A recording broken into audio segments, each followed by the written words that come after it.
अदिति! अदिति! अदिति! अदिति! कहाँ हो तुम? पता नहीं कहाँ गया, बता कर भी नहीं गया कि कहाँ जा रहा है। उस अतिथि के मन में पाप था वन्या। वो हमारे प्रेम और विश्वास को तोड़कर भाग गया है। वन्या, अब उसकी आशा त्याग दे। मैं तेरा विवाह किसी भले वनवासी युवक से कर दूंगा। हाँ। वन्या! वन्या! अदिति! अदिति! अदिति!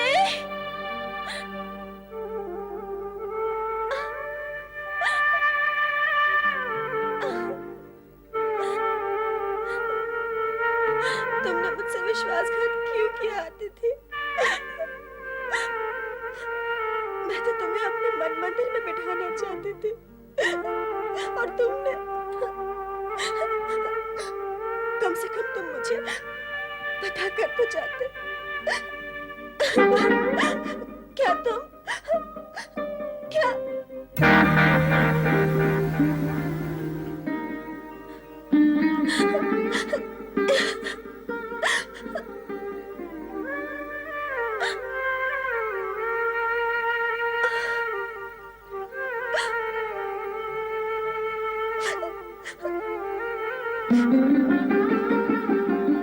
आप तो जानते हैं प्रभु कि मैं अतिथि को कितना चाहती थी, फिर आपने उसे जाने क्यों दिया? क्यों जाने दिया आपने उसे? क्यों क्यों?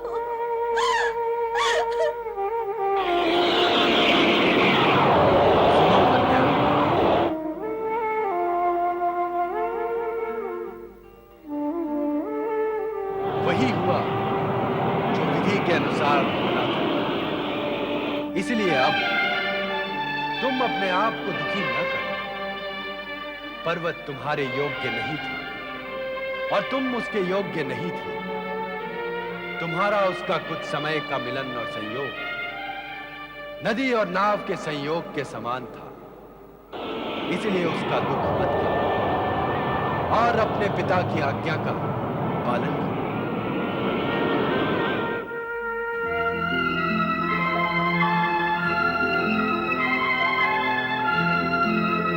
वन्या, मेरी पुत्री।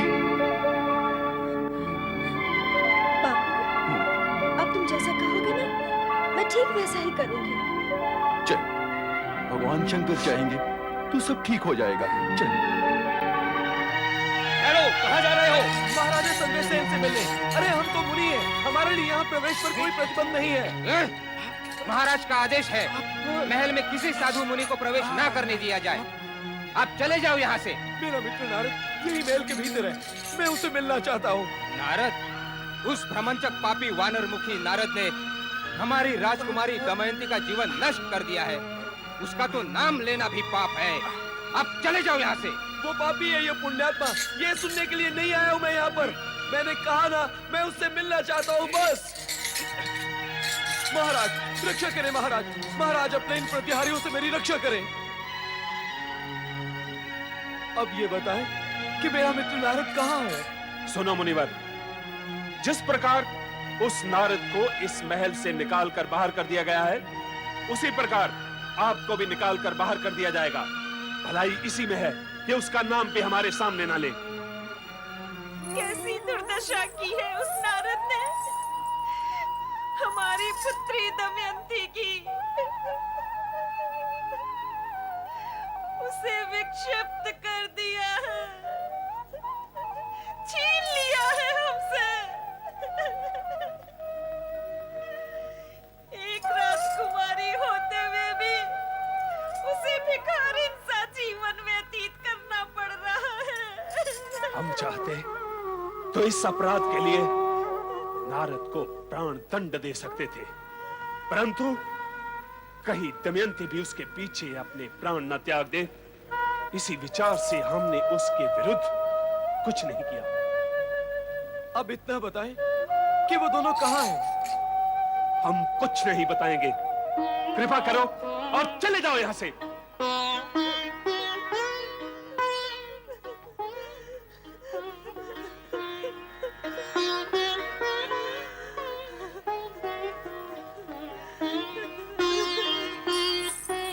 मुनिवर,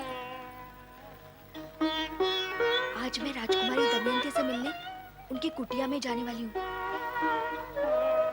आप भी मेरे साथ चलें। चलो। हे शिव शंकर, जिन्हें मनी मन मैंने अपना पति मान लिया है, वे मुझे देखना तक नहीं चाहते। अपने ब्रह्मचर्य व्रत की रक्षा के लिए मुझसे दूर दूर रहते हैं। हे प्रभु, दया करके उनके मन में मेरे प्रति दया की भावना जागृत करें, ताकि मुझे उनकी सेवा करने का अवसर प्राप्त हो सके। ओम नमः शिवाय। ओम नमः शिवाय। राजकुमारी, नारद मुनि के परम मित्र पर्वत मुनि आपसे मिलने आए हैं।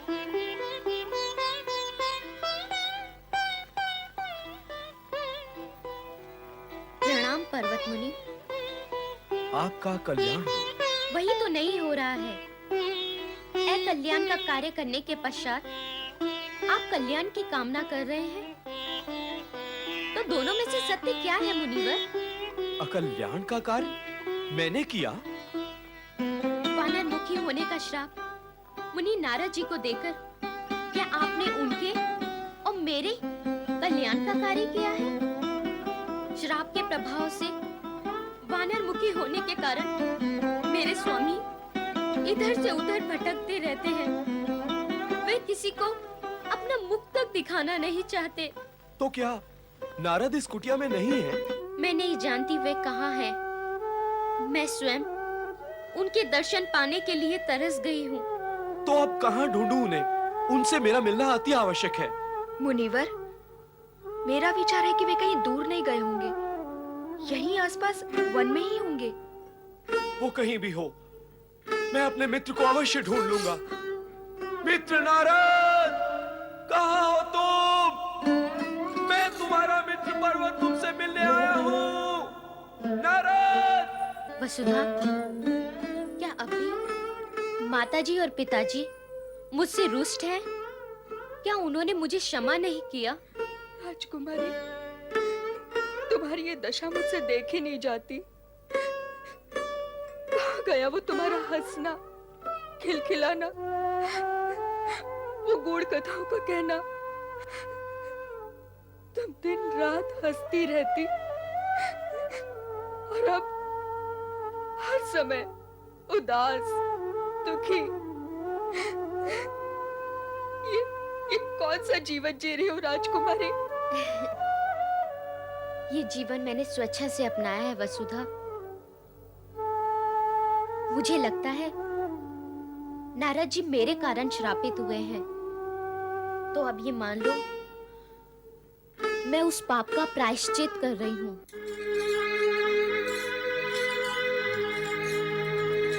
मित्र नारद!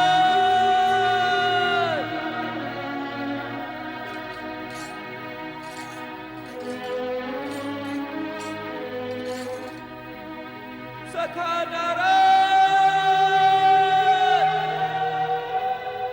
मैं पर्वत तुमसे मिलने आया हूँ। मैं जहाँ कहीं भी हो, सामने आ जाओ। मैं सामने आ जाओ। पर्वत यहाँ क्या कर रहा है? नारद! भ्राता नारद! मित्रवर नारद, तुम्हें श्राप देने का पाप मेरा पीछा नहीं छोड़ रहा है। तुमसे दूर रहकर मैंने अनेक प्रकार के कष्ट उठाए हैं। अब मैं बहुत पछता रहा हूँ और तुम्हें श्राप से मुक्त करना चाहता हूँ। मित्र नारद, यदि अब भी मुझ में कुछ सिद्धि शेष बची है, तो तो उस सिद्धि का प्रयोग तुम्हारी शाप मुक्ति में हो, तुम फिर से प्रफुल्ल बदन नारद बन जाओ। ओम नमः शिवाय।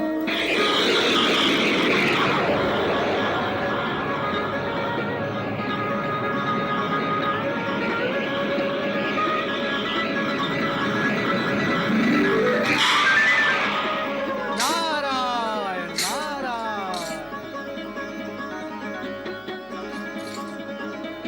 पर्वत, अब मैं भी तुम्हें अपने दिए हुए श्राप से मुक्त करता हूँ। अब तुम भी पूर्व के समान गगन में गमन करके इच्छित स्थान पर जा सकते हो। नारायण नारायण।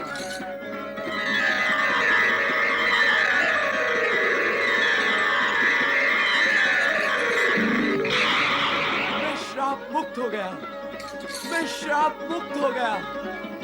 मैं उड़ सकता हूँ, मैं उड़ सकता हूँ।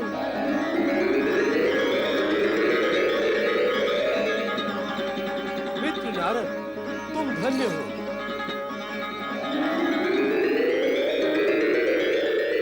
सखा नारद, बेचारी दमयंती मेरे ही कारण दुखी हुई है। अब तुम उसे दुख से मुक्त करो मित्र। मित्र पर्वत, दमयंती के दुख से मैं भी दुखी हूं, परंतु उसकी कामना पूर्ति मैं नहीं कर सकता। परमपिता ब्रह्मा जी ने मुझे बाल ब्रह्मचारी रहने की शपथ दिलाई है। उस शपथ को तोड़ने के प्रयत्न मात्र का परिणाम तुम देख ही चुके हो। यदि उस शपथ को तोड़ ही लिया गया तो उसके परिणाम कितने भयंकर होंगे, इसका अनुमान तुम लगा सकते हो। फिर भी मैं तो सचेत हूं मित्र पर्वत, किंतु इस जगत में ऐसे करोड़ों प्राणी हैं जो कष्ट भोगते हैं और ये भी नहीं जानते कि उनके कष्ट शपथ तोड़ने का परिणाम मात्र है। अनजाने में मुझसे भी एक ऐसी ही भूल हो चुकी है नारद।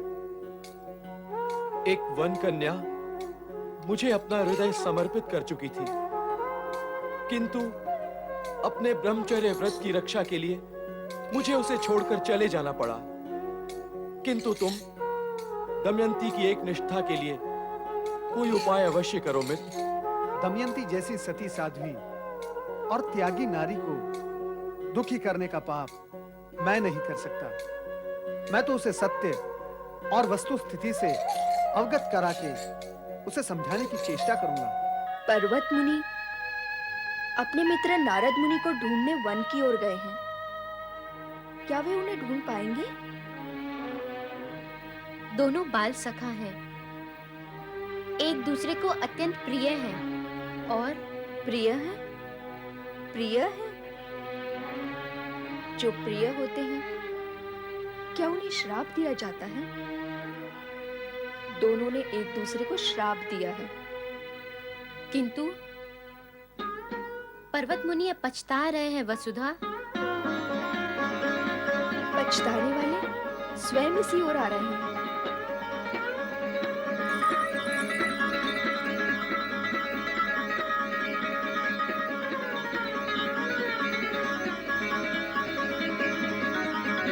मेरी तपस्या फलीभूत हुई वसुधा। देख, नारद मुनि पहले के समान सुंदर और मनमोहक दिखाई दे रहे हैं। नमस्कार देवी दमयंती। मित्र पर्वत ने मुझे श्राप मुक्त कर दिया है, परंतु आपने जो मेरे कारण दुख उठाए हैं उसका निवारण क्षमा याचना से नहीं हो सकता। परंतु मैं विवश हूं, अपने धर्म, कर्म और सिद्धांतों में मैं बंधा हुआ हूं। इससे पूर्व भी मैंने आपसे कहा था कि आपका और मेरा विवाह असंभव है। फिर भी आपने अपना संकल्प छोड़ा नहीं। अपने पिता के महल के सुख को त्याग कर आप यहां मेरे साथ इस कुटिया में दुख उठाते रहे। अब आपसे मेरी ये विनती है कि आप मुझे आज्ञा दें ताकि मैं त्रिदेव के दर्शन का लाभ उठा सकूं।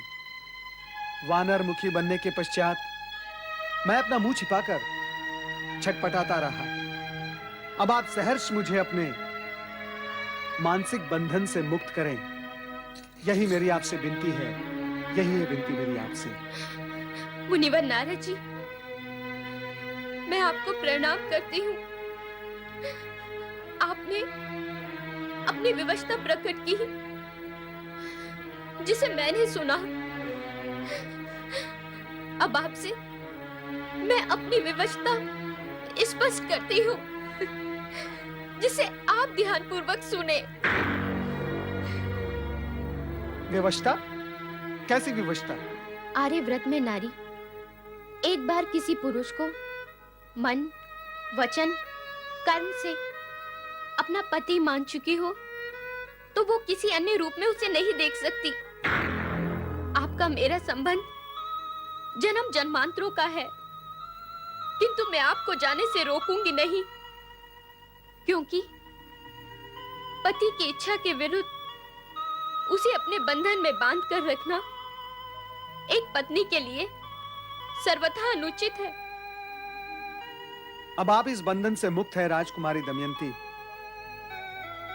आप अपने पिता के घर लौट जाएं और अपने योग्य किसी सुंदर राजपुरुष को अपना जीवन साथी बनाकर अपना जीवन सार्थक करें। नहीं, कदापि नहीं। अब मैं अपने पिता के घर लौटकर नहीं जाऊंगी। यहीं आपकी इसी कुटिया में रहकर एक सन्यासिनी का जीवन व्यतीत करते हुए मृत्यु पर्यंत शिव आराधना करती रहूंगी। आप सहर्ष जाएं स्वामी, सहर्ष जाएं। मेरी तनिक भी चिंता ना करें। अब तो शिव शंकर ही मेरे रक्षक और पालनहार है। ओम नमः शिवाय।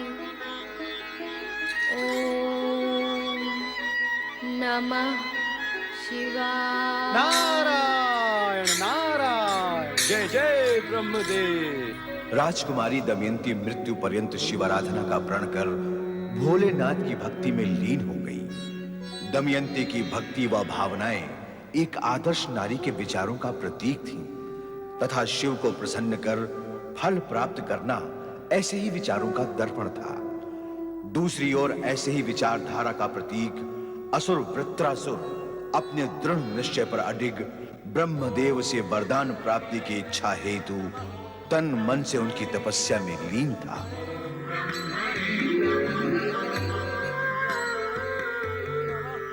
ओम ब्रह्मणे नमः। ओम ब्रह्मणे नमः। अब एक नया असुर तपस्या कर वरदान प्राप्त करने की तैयारी कर रहा है।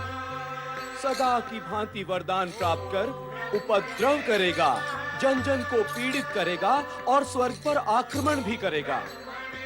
अब तो इंद्रदेव को सावधान हो जाना चाहिए।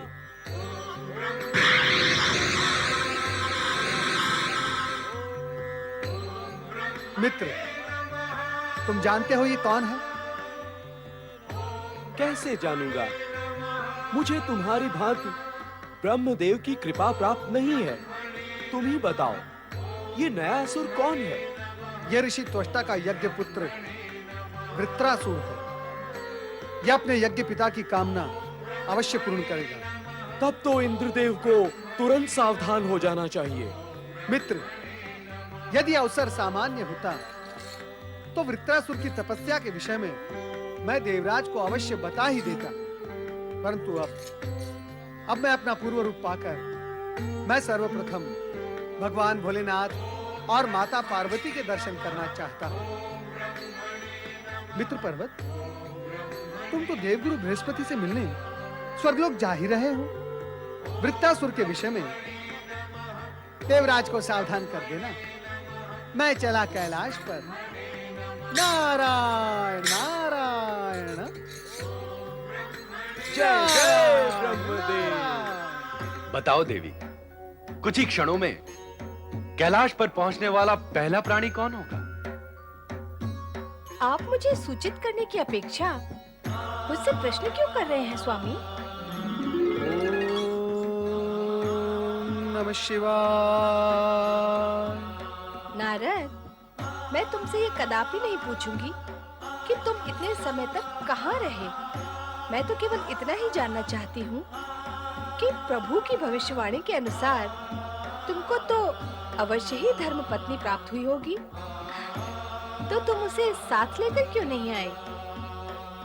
इतने दिन अनुपस्थित रहकर तुमने तो अपना स्वभाव ही बदल डाला नारद। तुम्हारी वो चंचल हंसी, विनोद शैली, वाक्पटुता सब कहां गए?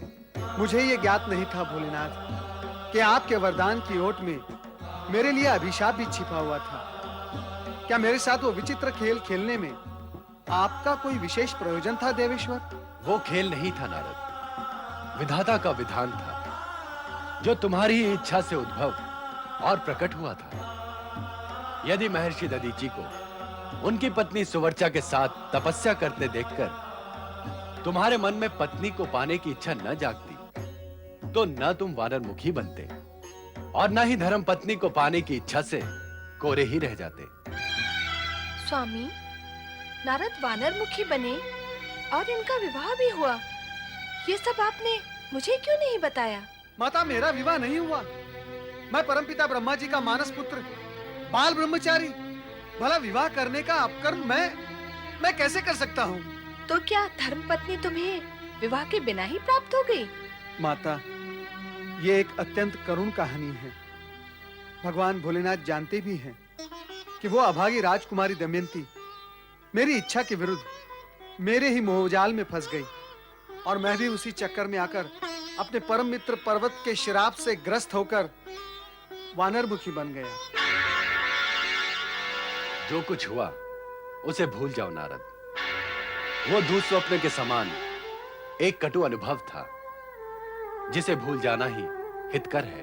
परंतु मैं उस एकनिष्ठ राजकुमारी दमयंती को कभी नहीं भूल सकता भोलेनाथ। मेरे ही कारण वो राज सुख से वंचित होकर एक साधारण सी कुटिया में आपकी आराधना कर रही है भोलेनाथ। उसे इस कष्ट से उबारे भोलेनाथ। आराधना कभी कष्टकारक नहीं होती नारद। भक्त होते हुए भी क्या तुम इस शाश्वत सत्य से अनभिज्ञ हो? उस महान नारी को उसकी आराधना का प्रतिफल हम अवश्य देंगे। देवी, एक नारी की व्यथा तुम ही समझ सकती हो। उसके उद्धार का उत्तरदायित्व हम तुम्हें सौंपते हैं। हे मां शक्ति, इस समय स्वर्ग पर संकट की अशुभ छायाएं मंडरा रही हैं। जिस त्वष्टा ऋषि ने स्वर्ग में शक्ति पूजा की परंपरा आरंभ की, उसी की सिद्धि भयानक प्रतिशोध का रूप धारण करके स्वर्गलोक और देवताओं को संकट में ढकेलने की तैयारी में है। प्रणाम गुरु बृहस्पति। गुरुदेव, अब तक तो आपने अपनी दिव्य दृष्टि से ये देख ही लिया होगा कि त्वष्टा ऋषि का यज्ञ पुत्र वित्रासुर ब्रह्मदेव को प्रसन्न करने के लिए पर्वत शिखर पर कठोर तपस्या कर रहा है। पर्वत, तुम इतने समय से कहां थे तुम? ये सब मैं आपको विस्तार पूर्वक फिर कभी बतलाऊंगा गुरुदेव, परंतु इस समय तो देवराज इंद्र को वृत्रासुर से सावधान करना अति आवश्यक है। मैं जानता हूं पर्वत, किंतु जिसका विवेक ही लुप्त हो गया हो, उसे कौन और कैसे सावधान कर सकता है? त्वष्टा के विषय में दी गई मेरी बार बार की चेतावनियों पर उन्होंने कोई ध्यान नहीं दिया और त्रिशिरा का वध कर बैठे। अब शक्तिशाली वृत्रासुर ब्रह्मदेव से वरदान प्राप्त करने के पश्चात त्वष्टा का प्रतिशोध अवश्य लेगा। इसीलिए तो मैं मां शक्ति की प्रार्थना कर रहा था। गुरुदेव, एक प्रयत्न और करें और देवराज को एक बार पुनः सावधान करें। संभव है इस बार वे सावधान होकर अपनी रक्षा का कोई समुचित उपाय करें। तुम इतना अनुरोध कर रहे हो तो ये भी करके देख लेता हूं। जय गुरुदेव।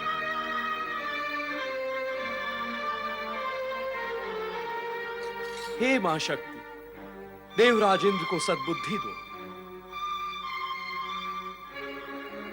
देवराज, देवराज, देवराज, देवराज इंद्र, कुछ उपाय करे देवराज। त्वष्टा के यज्ञ से उत्पन्न वृत्रासुर घोर तपस्या कर रहा है। वो ब्रह्मदेव को प्रसन्न करके वरदान अवश्य प्राप्त कर लेगा। आप शीघ्र ब्रह्मलोक जाकर ब्रह्मदेव को वरदान देने से रोके देवराज, अन्यथा अनर्थ हो जाएगा।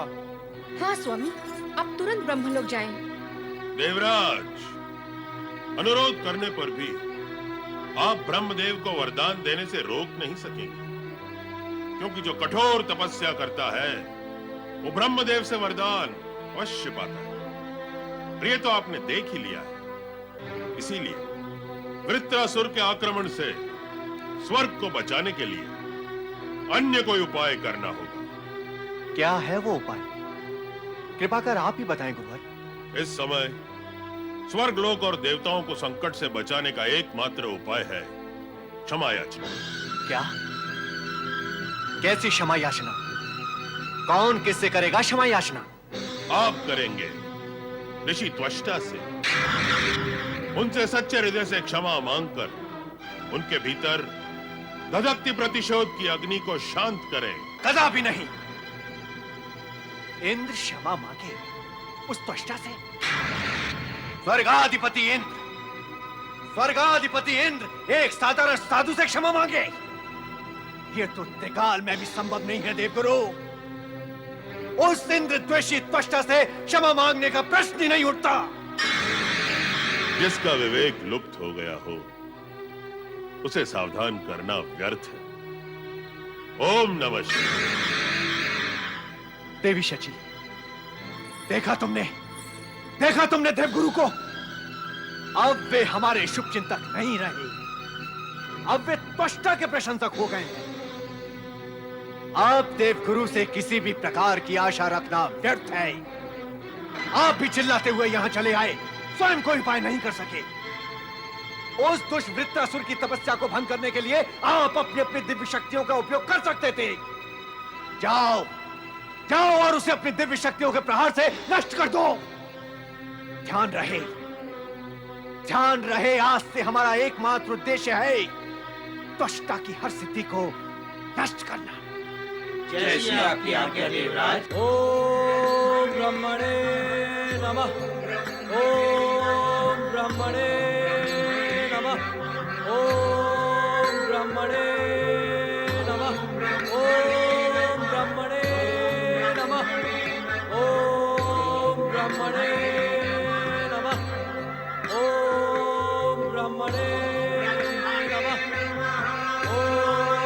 ब्रह्मणे